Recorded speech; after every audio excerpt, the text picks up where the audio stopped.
क्या आपको पता है कि बिहार में विकास नहीं होने के पीछे सबसे बड़ा कारण क्या है? जी हाँ, सबसे बड़ा कारण क्या है? क्या बिहार के सिर्फ राजनेता इसके जिम्मेदार हैं? क्या बिहार की सिर्फ प्रशासन इसकी जिम्मेदार है? नहीं, इसके जिम्मेदार बिहार के लोग भी हैं, क्योंकि काम ही कुछ ऐसा कर जाते हैं। अब आप सोच रहे होंगे कि आप पूरे बिहार के लोगों को ऐसा क्यों बोल रहे हैं? नहीं, मैं पूरे बिहार के लोगों को नहीं बोल रहा हूँ, लेकिन उन लोगों को बोल रहा हूँ जो बिहार के विकास के पीछे सबसे बड़ा बाधा है। क्यों बोल रहा हूँ? इसलिए बोल रहा हूँ क्योंकि अभी खबर है कि मुजफ्फरपुर जंक्शन और रामदयालु के बीच में लगातार 3 ट्रेनों के ऊपर पथराव किया गया। लगातार सबसे पहले वंदे भारत के ऊपर पथराव किया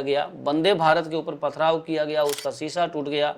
फिर उसके बाद दूसरी ट्रेन जाती है पटना जयनगर इंटरसिटी, उसके ऊपर पथराव किया जाता है, वहाँ पे हंगामा हो जाता है, अफरा तफरी मचती है। फिर तीसरी ट्रेन गुजरती है लिच्छवी एक्सप्रेस, उसके ऊपर पथराव किया जाता है और वहाँ पे हंगामा होता है। यानी लगातार तीनों ट्रेनों के ऊपर पथराव किया जाता है। तो आपको नहीं लगता कि यह एक सबसे बड़ा कारण है बिहार के विकास नहीं होने के पीछे? अभी कल ही का न्यूज है कि गौतम अडानी साहब अडानी फाउंडेशन की तरफ से 60,000 करोड़ रुपए देने की बात कही है बिहार में, जो सड़क, अस्पताल, शिक्षा, इंफ्रास्ट्रक्चर पे काम करेगी।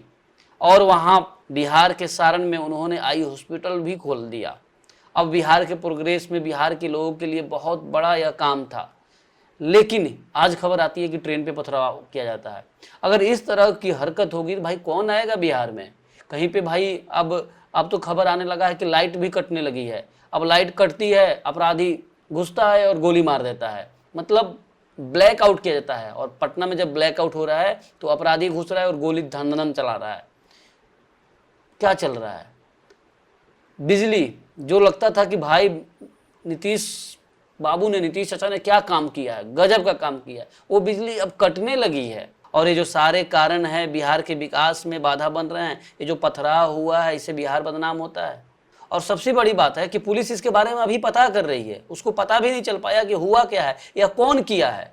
पुलिस का कहना है कि हो सकता है कि वहाँ पे कुछ लोग खड़े होते हैं और उन्होंने पत्थरबाजी कर दी थी। गजब, मतलब रेलवे ट्रैक के आसपास कुछ लोग खड़े रहेंगे और पत्थरबाजी कर देंगे।